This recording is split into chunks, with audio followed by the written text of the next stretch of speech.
জানেন তো, এখন আমার কোনো দুঃখ নেই। ঠিকই বলছি, আমার কোনো দুঃখ নেই।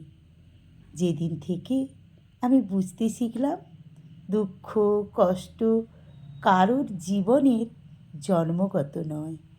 যখন থেকে আমি বুঝতে শিখলাম দুঃখ নিয়ে আমার জন্ম হয়নি। যখন থেকে আমি সত্যিটাকে বুঝতে শিখলাম, আমি যাকে এতদিন দুঃখ বলে মনে করেছি তা শুধুই ছিল আমার চলার পথে আমারই করে যাওয়া কিছু ভুল।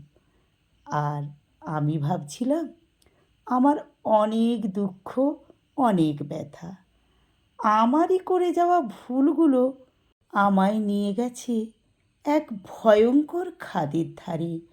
আর আমি তাকে দুঃখ ভেবেছি, বুঝিনি আমি আমার ভুলের মাসুল গুনছি। আজ আমি বুঝতে শিখে গেছি দুঃখগুলো আসলে আমারই কর্মফল। তাই আজ দুঃখগুলোকে বন্ধু করে আজ আমি বাঁচতে শিখে গেছি। আজ আমার আর কোনো দুঃখ নেই।